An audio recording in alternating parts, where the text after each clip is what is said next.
భద్రాద్రి కొత్తగూడెం జిల్లా అశ్వరావుపేట నియోజకవర్గం దమ్మపేట మండలంలో స్పీడ్ మొక్కజొన్న వేయటం వలన రైతులు చాలా నష్టపోతున్నారని దానివల్ల పెద్ద ఉపయోగం లేదని రైతుల సమావేశంలో మంత్రి తుమ్మల నాగేశ్వరరావు అన్నారు. దాని స్థానంలో పామాయిల్ తోటలు, వక్క, అరటి ఎక్కువగా పండించాలని రైతులకు సూచన చేశారు. డైరెక్టర్స్ వ్యవసాయానికి సంబంధించిన ఏ సమస్యలు ఉన్నా రైతులతో సమావేశం ఏర్పాటు చేసి వ్యవసాయంలో ఉన్న సమస్యలను తీర్చాలని కోరారు. నాకు మంత్రి కంటే తోటలో గడపడమే నాకు ఇష్టం, రైతులకు న్యాయం చేయాలని మంత్రి పదవుల్లోకి రావడం జరిగిందని మంత్రి అన్నారు. తెలంగాణలోనే ఖమ్మం వ్యవసాయంలో మొదటి స్థానంలో ఉండాలని తుమ్మల రైతులను కోరారు. రైతులకు ఎటువంటి సమస్యలున్నా నా దృష్టికి తీసుకురావాలని అన్నారు. వాళ్ళు కూడా మోనోపల్లికి వచ్చి రైతుని ఇబ్బంది పెడుతుంటే సీడ్ మొక్కదానికి వెళ్ళాం మిమ్మల్ని చూసి. తర్వాత సీడ్ మొక్కదాన్ని కూడా అంతే చేశారు.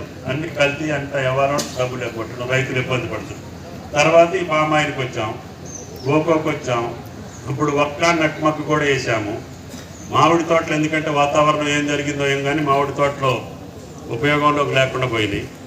కాబట్టి మేము ప్రత్యామ్నాయ వ్యవసాయం కోసం తెలంగాణ మొత్తం కూడా ఈరోజు ఆయిల్ ఫామ్ని ప్రమోట్ చేస్తున్నాం. డైరెక్టర్ గారు ఇంకా డీటెయిల్గా ఈసారి మన దగ్గరికి వచ్చినప్పుడు దాని మీద పూర్తిగా రైతులతో ఒక సమావేశం పెట్టి డైరెక్టర్ గారిని కూడా పిలుస్తాను. ముత్తా గారు గాడ్రేజ్ కంపెనీ రైతులు ఉన్నారు, అందరూ కూడా. ముఖ్యంగా వెస్ట్ గోదావరి కంటే ఖమ్మం జిల్లా పోటీలో ఉండాలి.